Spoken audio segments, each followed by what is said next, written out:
In movie and anime, it's always that there's one character that wants to be able to achieve what they're not supposed to. Like, Yeah.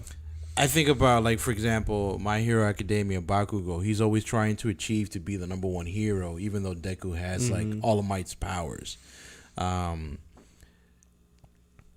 Sasuke is trying to achieve like this ultimate revenge, and as he continues to go through, it's like he's discovering more and more things. It's like between movie, anime, even video games, it's like the things that people try to achieve, even when they do achieve it, then they also realize like, oh, like I spent all this time and It wasn't what it effort. was cracked up to be. Exactly. Like even like That's the problem with sin, right? Yeah. Because, and I mean, I think you've all have heard that the analogy, right? We have this Jesus hole in our hearts that can only be filled by Jesus, but we try to fill it with all of these things, and you just want more and more. And if this thing doesn't do it, then you upgrade and you continue to upgrade, continue to upgrade, and it's never enough. It's like all of these stupid transformations that we have in Dragon Ball Z at this point. Like we just want Super Saiyan 25, and after that we're gonna want another one. It's just it's nuts. Talent attended and were promised career opportunities and access to music executives. They were then plied with drugs and alcohol, film. This is a sickness of the highest order. Why? What is it about minors that these people are into? That's so bad, dog. What is it about minors? Like at this level, you have limitless access to excess, right? I mean, he literally has handlers.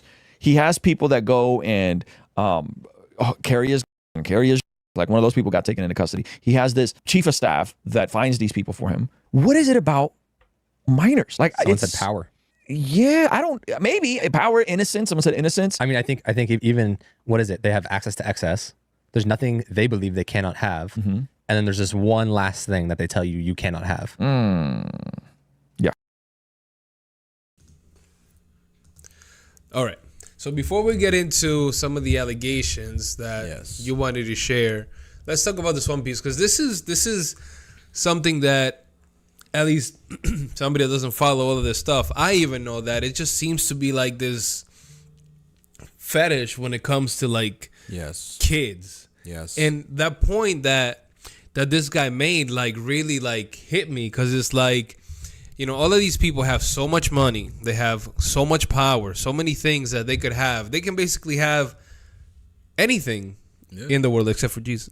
All right. They can have like all of these things, and yet they're choosing to go after and be predatory against children. And, you know, his point is, and I think it's a very valid one, is that this is the one thing that society will say you can touch. Yep. So that makes them attracted to that one thing. Almost reminds me of Adam and Eve. You know, God said, "Hey, don't touch this one thing. I'm giving you. You can eat from every single tree in this garden." Like God only knows how many trees, fruits, everything that was available, and yet they just couldn't stop themselves from eating from that one. And isn't it funny too that this is a theme that's found in so many things, not the kid diddling stuff, but also just like